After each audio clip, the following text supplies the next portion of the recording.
Feliz sábado, irmãos. Tudo bem? Que alegria estar aqui hoje, nesse dia. Para quem não me conhece, eu sou a Daniele, sou esposa do Vitor, tesoureiro e ancião aí da igreja, filha da Deise, essa mulher maravilhosa que todo mundo conhece, e mãe da Beatriz e do Bernardo. São essas crianças saudáveis. Eu costumo falar que eles são muito levados, mas as irmãs me corrigem que levado é porque tem muita saúde. Então, eles são muito saudáveis, vocês viram aqui, né, no momento infantil. Estou torcendo para deixarem a mamãe aqui quietinha hoje. E agradecer às minhas amigas que vieram aqui hoje, prestigiar também, estou muito feliz. E ao irmão Francisco, que me fez esse convite para estar aqui hoje. Primeiramente, eu falei, não vou não, sábado? Mas a gente não deve negar um chamado de Deus, né, irmão? Já estive aqui falando algumas outras vezes, quarta e domingo, mas é o primeiro sábado. E tem, sim, uma responsabilidade maior, né, por estarmos aqui com a igreja cheia, nesse dia tão especial que Deus nos deu. Antes de começar, quero fazer uma oração com vocês, já pedi que vocês fechem os olhos, por favor. Querido Deus e amado Pai, obrigada, Senhor, por essa manhã, por esse dia lindo, por cada vida que o Senhor trouxe aqui, Pai. Mais uma vez, eu lhe peço que o Senhor me use, me abençoe, que corações sejam tocados e que ninguém saia daqui da mesma forma que entrou, Pai. Que possamos ser transformados pela Tua palavra. É o que eu te peço, te agradeço. Em nome de Jesus, amém. Irmãos, hoje eu trouxe para meditar com vocês a história do profeta Oséias. Oséias significa salvação. E, em grego, ele tem a mesma raiz do nome Jesus. Então, a gente vê que é um nome, né, poderoso. E Oséias, ele é conhecido como um dos profetas menores, mas não por ter menos importância, e sim porque o seu livro, né, o livro da Bíblia, ele tem poucos capítulos, se a gente comparar com de outros grandes profetas, como Isaías, por exemplo. Tá? E aí eu pergunto para vocês, o que é um profeta? O profeta, irmãos, ele é um porta-voz de Deus. É uma pessoa que Deus escolhe para dar um recado para o povo.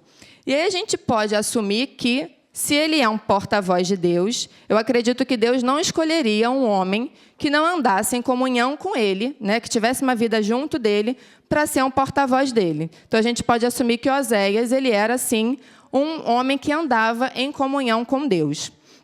E eu não sei vocês, mas eu sempre tenho um pouquinho assim de preguiça de ler esses livros proféticos. A linguagem não é tão fácil, são cheias, né, de ilustrações e a gente não entende às vezes.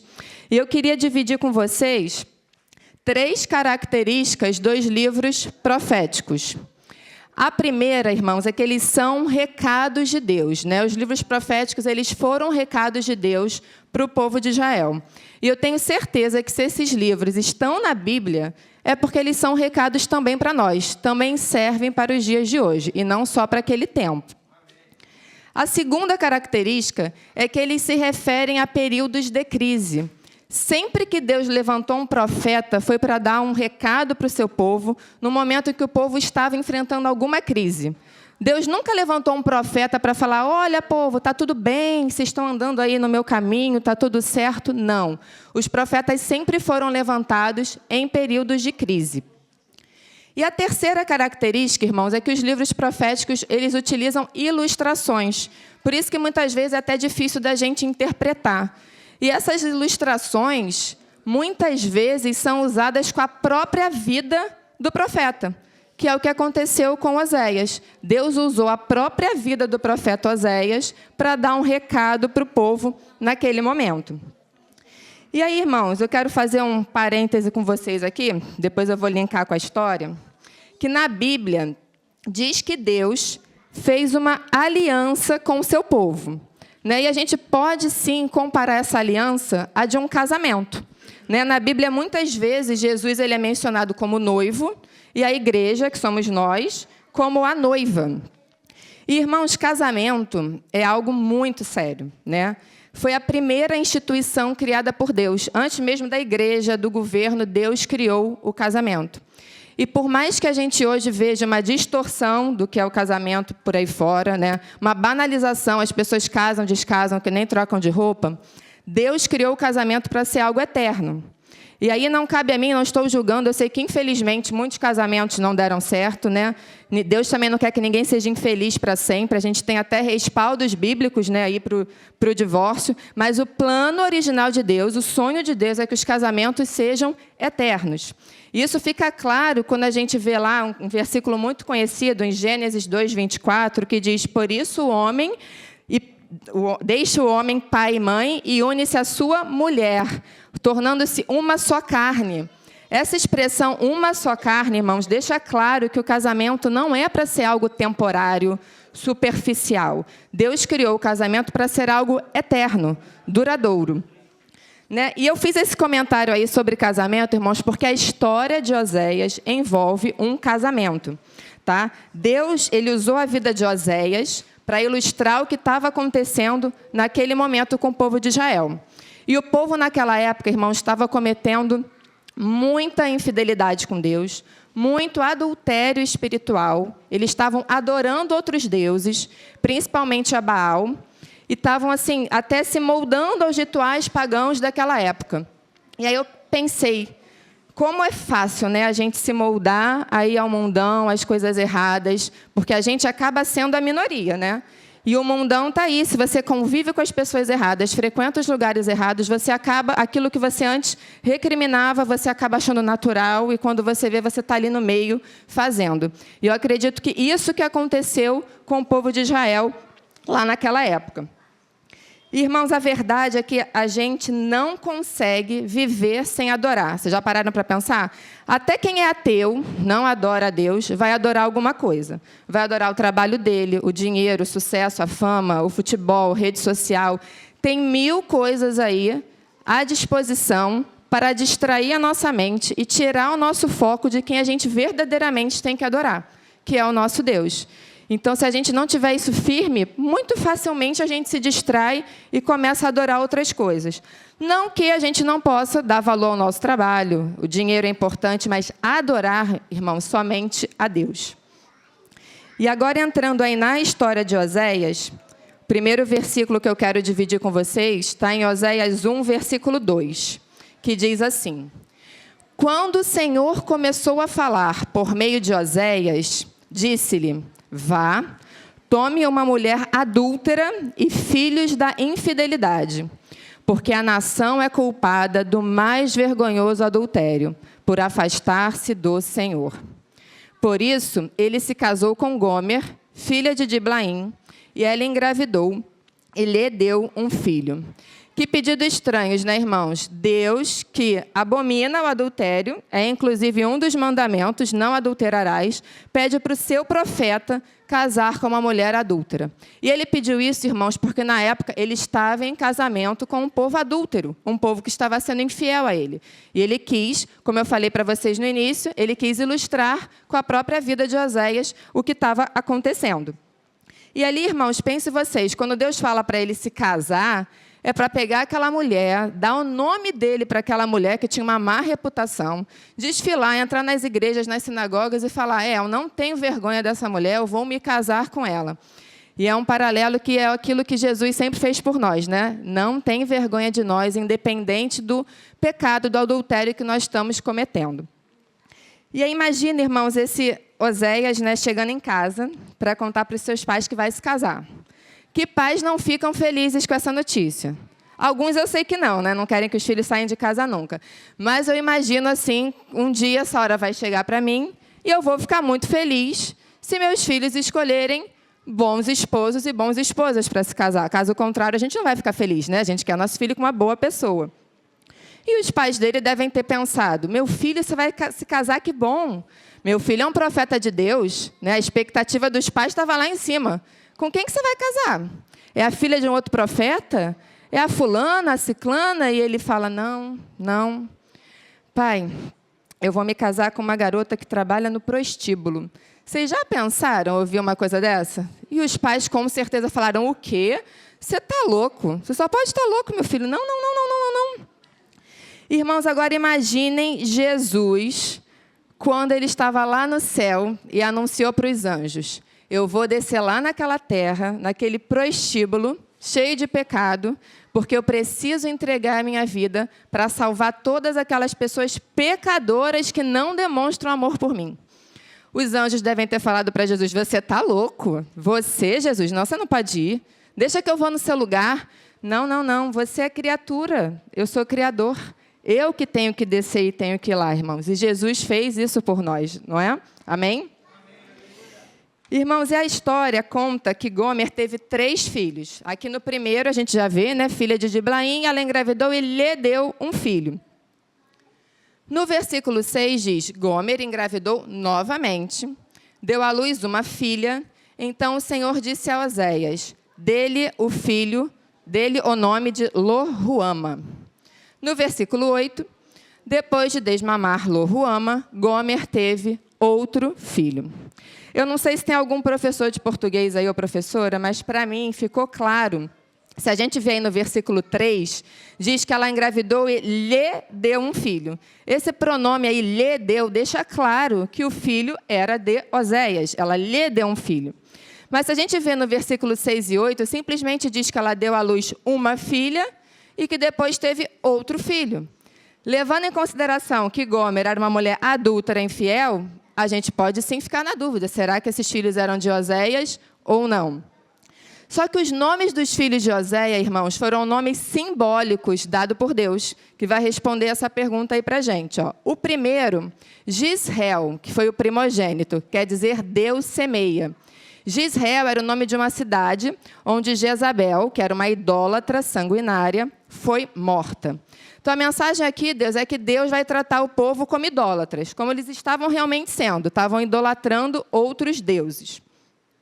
O segundo filho, a menina, né, Lo-Ruama, significa, sabe o quê? Desfavorecida, não amada, não compaixão. A mensagem aqui é que Deus vai fazer o juízo dele pela infidelidade do povo. Aquele filho que não é meu, é o desfavorecido, não amado, o povo está sendo infiel. E o terceiro filho, Lo-Ami, quer dizer não meu povo, esse povo não é meu. E indica, irmãos, a ruptura do relacionamento de Deus com o povo por causa dessa desobediência, ou seja, eles continuavam desobedecendo e sendo infiéis. E o capítulo 2, irmãos, ele começa com palavras muito duras de Deus. É Deus, como Deus se portou, como Deus vai repreender o povo diante de toda essa infidelidade. E ele começa assim, repreendam sua mãe, repreendam-na, pois ela não é minha mulher, e eu não sou seu marido. Que ela retire do rosto o sinal de adúltera, e do meio dos seios a infidelidade. Do contrário, eu a deixarei nua como no dia em que nasceu. Farei dela um deserto, uma terra ressequida, e a matarei de sede. Não tratarei com amor os seus filhos, porque são filhos de adultério, irmãos. A Bíblia conta que Gomer traiu Oséias inúmeras vezes. Várias vezes, assim, incontáveis vezes, irmãos. E será que só Gomer foi infiel e várias vezes trai o marido, assim como a gente? Quantas vezes também não somos infiéis e traímos o nosso Deus, não é verdade? No versículo 5, irmãos, diz o seguinte, pois sua mãe se prostituiu, aquela que os concebeu, ouve-se torpemente, porque diz, irei atrás de meus amantes, que me dão o meu pão e a minha água, a minha lã e o meu linho, o meu óleo e as minhas bebidas. Irmãos, aqui a gente vê como a infidelidade levou à ingratidão. Gomer está achando que quem dava as coisas para ela não era o marido dela, era o amante. Eu vou lá atrás do meu amante, porque é ele que me dá o pão, me dá a água, me dá a lã. E quantas vezes a gente recebe as bênçãos de Deus e a gente acha que não vem de Deus? A gente dá o crédito para nós mesmos, para o nosso esforço, ou para outras pessoas, e a gente não reconhece que tudo vem de Deus. Enquanto, irmãos, a gente não reconhecer que tudo que a gente tem, tudo vem de Deus, fica difícil ser fiel. Mas quando a gente bota realmente na cabeça que tudo que a gente tem vem dele, é muito mais fácil a gente ser fiel a ele, porque a gente vai a todo momento lembrar que aquela bênção veio dele, aquele emprego, aquela família, aqueles filhos abençoados, tudo vem de Deus. É Deus que nos dá, irmãos. O versículo 7 continua falando assim, ó. Ela irá em seguimento de seus amantes, porém não os alcançará. Buscá-los-á sem, contudo, os achar. Então dirá, irei e tornarei para o meu primeiro marido, porque melhor me ia então do que agora. Irmãos, ela foi atrás de vários amantes, mas vocês acham que ela encontrava a verdadeira felicidade com esses amantes? Não. Ela ia buscar sem, contudo, achar. Aí ela lembra, pô, esses amantes aqui não estão me dando valor, não querem saber nada de mim, eu vou voltar lá para o meu marido, Oséias, porque minha vida lá era melhor. Mas aqui a gente não vê Gomer voltando porque ela se arrependeu do que ela fez, porque ela queria pedir perdão para o marido, não. Simplesmente ela lembrou, ela percebeu que a vida lá era melhor. E eu pensei, quantas vezes a gente não vira as costas para Deus, resolve fazer as coisas do nosso jeito, aí a gente começa a quebrar a cara, dá tudo errado, aí a gente lembra, a minha vida lá com Deus era melhor, né? Quando eu ia na igreja, quando eu lia a Bíblia, quando eu comunhava, minha vida era melhor. Mas a gente não vira para Deus e fala, Deus, eu pequei, me perdoa, me ajuda a parar de pecar, me transforma. Não, a gente simplesmente volta, porque tudo deu errado, e lá era melhor, mais conveniente, exatamente. E no versículo 8, irmãos, diz que ela não reconheceu que fui eu quem lhe deu o trigo, o vinho e o azeite, quem a cobriu de ouro e de prata, que depois usaram para Baal. Aqui, mais uma vez, Deus dando um grito com o povo. Vocês não estão entendendo que tudo isso que vocês hoje estão usando para adorar outros deuses, o ouro, a prata, fui eu que te dei, e vocês estão fazendo essa traição comigo, irmãos. Quantas vezes usamos bênçãos de Deus para outras coisas, que não para coisas que, de fato, vão alegrar o nosso Deus. E o resto do capítulo 2, irmãos, continua com palavras bem firmes. Deus fala, acabarei com a sua alegria. Não existe alegria sem Deus, irmãos. Plena alegria não existe. Arruinarei as suas videiras e as suas figueiras. Eu a castigarei pelos dias em que queimou o incenso aos Balaéns. Deus, irmãos, muitas vezes, infelizmente, ele precisa falar por meio da dor com a gente. Quando tudo vai bem, a gente não dá muita importância para Deus na nossa vida, a gente não busca Deus, a gente não quer buscar ouvir a voz de Deus, porque está tudo indo muito bem. Então, às vezes, Deus precisa, sim, repreender, falar firme com a gente, para a gente, opa. E, às vezes, irmãos, Deus precisa nos levar, sim, para um deserto. O que é um deserto? É um lugar sem nada, sem ninguém, sem nenhuma distração. E no versículo 14 diz, portanto, agora eu vou atraí-la, vou levá-la para o deserto e falar-lhe com carinho. Irmãos, no deserto, pensa que é Deus te tirando de onde você está, no meio das distrações que você tem, das distrações aqui eu quero dizer das coisas que te afastam dele, que te fazem não buscar a ele, te leva para o deserto. Mas lá no deserto, aqui fica claro que Deus não quer só ser duro com você, Deus quer falar-lhe com carinho, irmãos. No versículo 15 diz, ali devolverei a ela suas vinhas. Ali aonde? No deserto, Deus quer devolver para vocês, irmãos, as suas vinhas. E farei do Vale de Acor uma porta de esperança. O Vale de Acor, ele é uma palavra hebraica que significa Vale dos Problemas. Aqui Deus está falando para você assim, não importa se você está no deserto, no meio dos seus problemas. Ele quer transformar seus problemas em esperança. Ele quer fazer do Vale de Acor uma porta de esperança, irmãos. E eu não sei aqui qual deserto hoje vocês estão passando. Se é na vida profissional, pessoal, no casamento, enfim, tem tantos aspectos aí que a gente pode estar enfrentando um deserto. Eu só sei que Deus, ele está nesse momento pronto para te tirar do deserto, para transformar todos os seus problemas em esperança. E só Ele consegue fazer isso, irmãos, transformar desgraça em esperança. Sem Ele, isso não é possível. E ali continua, irmãos, o versículo 15 falando, responderá como nos dias de sua infância, como no dia em que saiu do Egito. Pensa o dia que o povo saiu do Egito, que alegria, que coração grato eles não estavam, né? Mas aí começam a vir os problemas, e aquela gratidão que estava lá no alto começa a diminuir. E aqui para mim ficou claro que Deus nos quer constantemente vivendo o nosso primeiro amor, igual casamento. No casamento, no início, é tudo maravilhoso, a gente vive aquela paixão, aquele primeiro amor. Se a gente não se esforçar para manter aquilo aceso sempre, vai só declinando. E o relacionamento com Deus é a mesma coisa. E quando eu li esse versículo, eu pensei, nossa, Deus realmente, Ele precisou me mandar para um deserto também. Eu e meu marido ficamos desempregados aqui no Rio e resolvemos ir para a Austrália. Nós fomos para a Austrália, um lugar que para a gente era um deserto, porque a gente não conhecia nada nem ninguém, mas foi lá que Deus se apresentou para a gente. Foi lá que nós começamos a fazer um estudo bíblico, que eu comecei a aprender sobre as coisas de Deus, e eu não esqueço o dia que eu aprendi que um dia Jesus vai voltar. E que todo esse sofrimento tem solução, irmãos.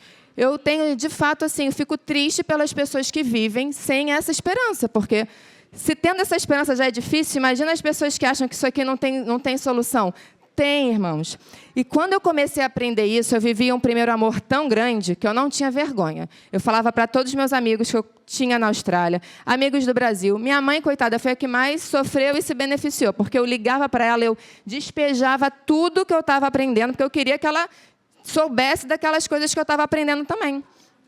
E eu pensei comigo, meu Deus, cadê meu primeiro amor? Para quem eu estou falando de Jesus hoje? Parece que a gente começa a ficar realmente fria, com vergonha, o que vão achar de mim.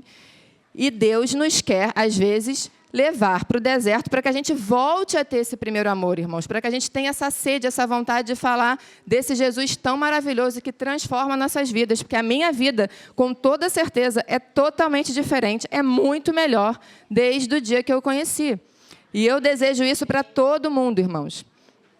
E aqui no versículo 17 ele diz, tirarei dos seus lábios os nomes dos Balaíns. Seus nomes não serão mais invocados, ou seja, vocês não vão mais adorar outros deuses.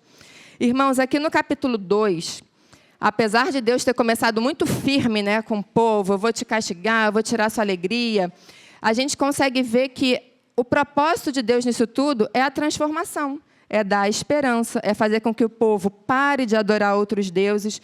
Sempre, irmãos, o propósito de Deus vai ser a nossa salvação. E o capítulo 2 todo vem falando disso. Ele precisa, às vezes, ser firme com a gente, ser forte, para que a gente possa aprender, para que a gente possa ouvir a voz dele, para que a gente consiga, assim, irmãos, nos transformar e ter a nossa salvação. E no capítulo 3, irmãos, a gente vai ver como Deus pediu para Oséias reagir a tantas traições. O versículo 1 do capítulo 3 diz assim, ó, e o Senhor me disse, vai outra vez, ama uma mulher amada de seu amigo e adúltera, como o Senhor ama os filhos de Israel, embora eles olhem para outros deuses e amem os bolos de uva. Irmãos, aqui Deus está falando assim, Oséias, levanta, toma sua mulher de volta, mesmo ela estando se relacionando com seu amigo, mesmo ela tendo te traído inúmeras vezes, porque eu sou você e ela é o meu povo. E eu quero que você, como meu ministro, sinta o que é amar, se sacrificar, dar tudo por um povo e, mesmo assim, ele dar as costas para você, irmãos. Aqui, Deus é esse recado que ele está dando. E no versículo 2 diz, por isso, eu a comprei por 180 gramas de prata e 1,5 barril de cevada. Irmão, 180 gramas de prata e 1,5 barril de cevada, naquela época, era muito dinheiro. Era o preço de um escravo, de um resgate.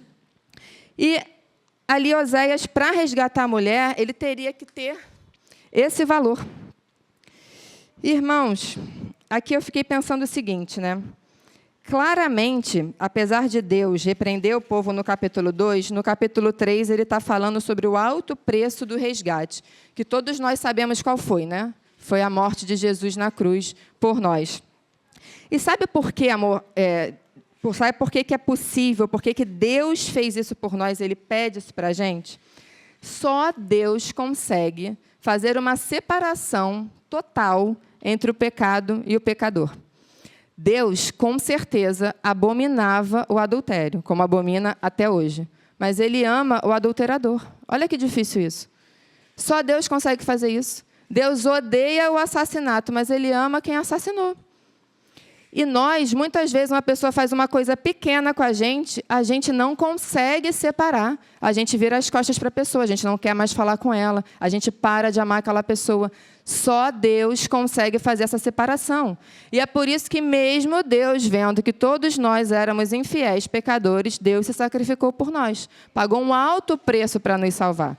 E ali ele estava falando a mesma coisa para Oséias. Oséias, eu sei que essa mulher te traiu, te abandonou, mas eu quero que você vá e pague um preço alto para resgatá-la, porque foi isso que eu fiz pelo povo, irmãos.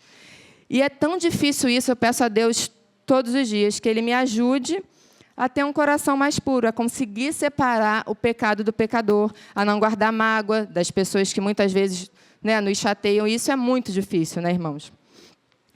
E aí, irmãos, para a gente aí fechar, eu vou resumir a história de Oséias, que a gente acabou de ler, de um jeito um pouquinho mais fácil, que, como eu falei para vocês, às vezes, né, os livros proféticos são mais difíceis da gente interpretar. Mas eu queria que vocês, a todo instante que eu estiver contando a história, vocês tentem fazer uma substituição na cabeça de vocês. Quando eu falar Oséias, vocês vão pensar em Jesus. E quando eu falar Gomer, vocês vão tentar pensar no povo, em nós, tá bom? Então, vamos lá.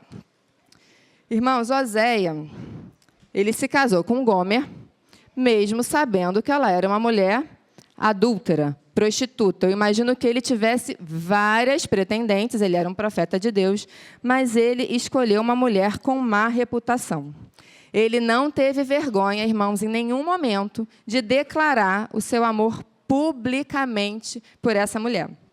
Ele amava ela do jeito que ela era. É claro que ele tinha esperança de, depois do casamento, ela mudar o seu estilo de vida. Mas ele amava ela daquele jeito, ele não teve vergonha de pegar aquela mulher, de dar seu nome e anunciar para todo mundo que ele iria se casar. E eles casaram. E eles tiveram o primeiro filho. E como todo início de casamento, tudo ia maravilhosamente bem. Tiveram um filho, muito felizes. Só que depois de um tempo, irmãos, Gomer abandona Oséias, cuidando do seu filho, e vai para as ruas. Ela vai em busca de amantes. E foram incontáveis amantes, irmãos.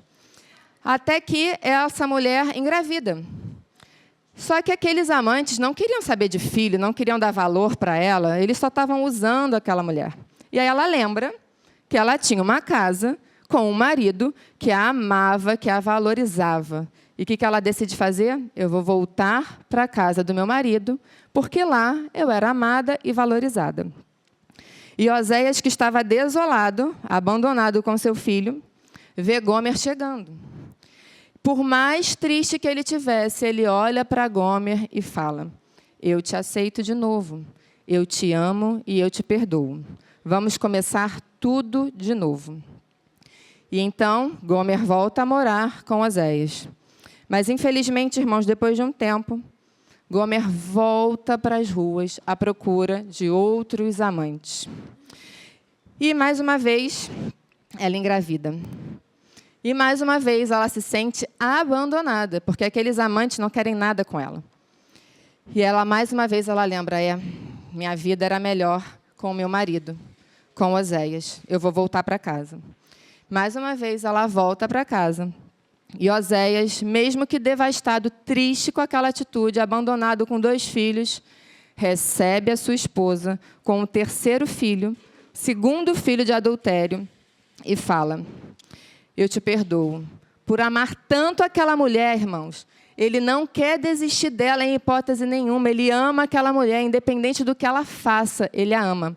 E ele, mais uma vez, ele fala: vamos começar tudo de novo. Irmãos, mas infelizmente, a mulher parte outra vez à procura de amantes. E não foram só amantes. Ela se relacionou, inclusive, com um amigo de Oséias. Pensem aí, vocês homens, que situação. Como perdoar uma coisa dessa? E ela cai, dessa vez, irmãos, na mão de um homem muito perverso, que a coloca para trabalhar em um prostíbulo. Antes ela se prostituía e aquele dinheiro era para ela. Mas agora não. Agora ela trabalha num prostíbulo, ela virou uma escrava. E todo o dinheiro que ela ganhava, ela tinha que dar para o dono do prostíbulo. A situação estava muito pior. Aqui a gente vê, irmãos, quando a gente conhece Deus e decide se afastar dele, a gente volta 1000 vezes pior. Mas, irmãos, Oséias, que estava abandonado, devastado, ele tinha que pagar um preço muito alto para resgatar a sua esposa. Porque agora ele não podia simplesmente ir lá e a pegar de volta. Ela tinha virado uma escrava, ele precisava pagar o resgate daquela mulher para poder levá-la de volta para casa. Mas ele não tinha o dinheiro.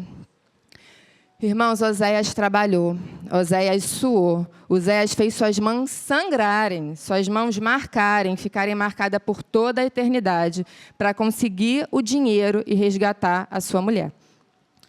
Oséias foi ao prostíbulo e conseguiu resgatar a sua mulher, porque ele ama essa mulher, ele nunca vai deixar de amar essa mulher, irmãos.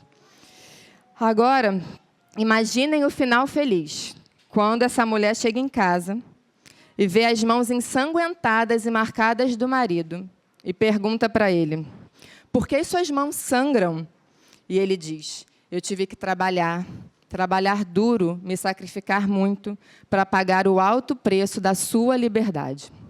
E aquela mulher, naquele momento, ela cai em prantos, ela se ajoelha, ela entende a monstruosidade do coração dela, a perversidade de tudo que ela fez com aquele marido, e ela diz, eu não sabia que você me amava tanto. Eu nunca mais o deixarei e eu ficarei com você, ao seu lado, por todos os dias da minha vida. Irmãos, um dia, lá no Getsemane, Jesus sofreu por nós. Quando nos encontrarmos com Ele na eternidade, veremos essas marcas na mão dele, marcas de tanto sacrifício que Ele fez para nos salvar, porque Ele ama cada um de nós, independente do que a gente faça.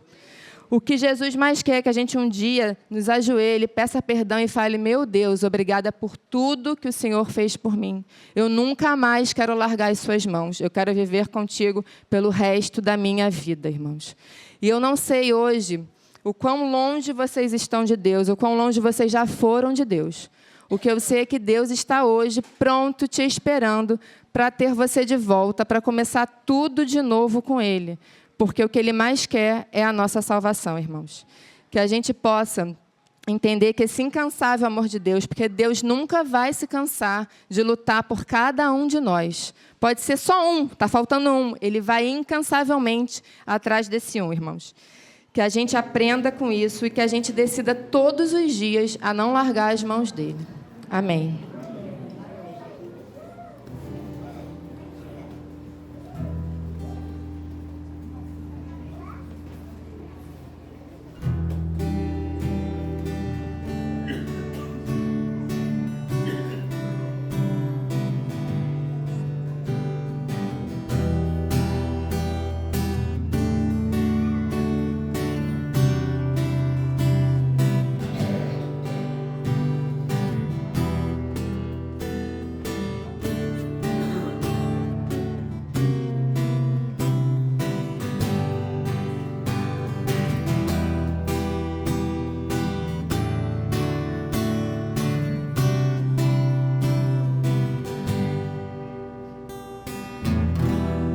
Antes de eu falar, tu cantavas sobre mim.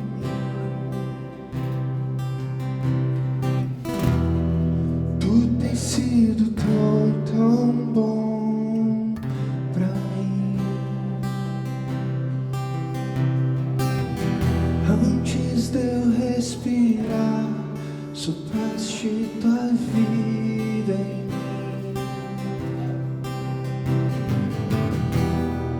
Tu tens sido tão bom pra mim. Impressionante, infinito, ousado amor de Deus. O que deixarás 99 só pra me encontrar? Não posso comprá-lo, nem merecê-lo,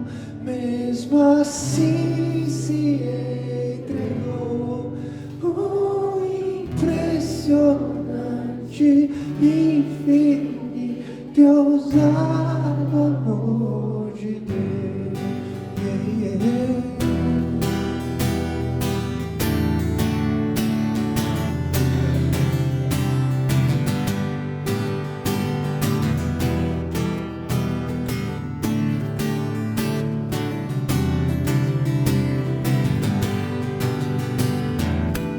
Inimigo eu fui, mas teu amor lutou por mim.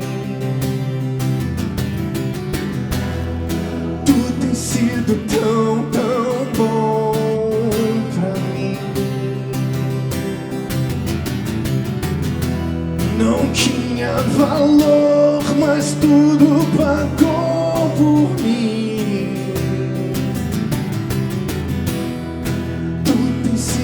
Tão, tão bom pra todos aqui. Oh, impressionante, infinito e ousado amor de Deus. Oh, que deixais 99 só pra me encontrar. Não posso comprá-lo, nem merecê-lo. Mesmo assim se entregou. Oh, impressionante, infinito e ousado amor de Deus. Yeah, yeah.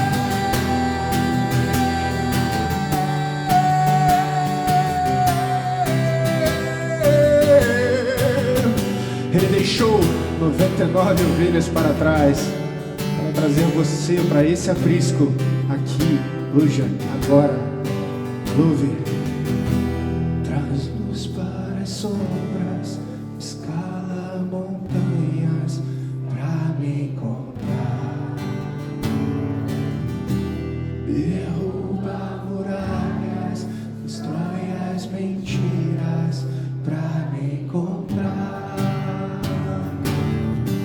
Traz luz para as sombras, escala montanhas pra me encontrar. Derruba muralhas, destrói as mentiras pra me encontrar. Traz luz para as sombras, escala montanhas pra me encontrar. Ele quer te encontrar. Derruba muralhas, destrói as mentiras pra me encontrar. Traz luz para as sombras, escala montanhas pra me encontrar. Derruba muralhas, destrói as mentiras pra me encontrar. Infinito, ousado amor de Deus. Oh, que deixais 99 só pra me encontrar. Não posso comprá-lo, nem merecê-lo. Mesmo assim se entregou. Oh, impressionante, infinito, ousado amor de Deus. Impressionante, infinito, ousado amor de Deus. Amém. Irmãos, vamos fazer uma oração para a gente encerrar? Querido Deus, amado Pai, muito obrigada, Senhor, pelo privilégio de estarmos aqui ouvindo essa mensagem poderosa, Pai, do seu incansável amor por nós, do alto preço que o Senhor pagou por nós, Senhor. Nos ajude, Senhor, a todos os dias decidirmos estar contigo e não soltar as suas mãos, Senhor. Não colocar nada na sua frente, Senhor. Nos ajude também, Senhor, a termos um coração perdoador, Pai. Que possamos perdoar, que possamos ir atrás daqueles que estamos com problema, Pai. Assim como o Senhor infinitamente, várias vezes foi atrás de nós, Senhor. Nos ajude, Pai, a perdoar, nos ajude a amar, nos ajude a andar contigo, Pai, por todos os dias da nossa vida. É o que eu te peço e te agradeço. Em nome de Jesus. Amém.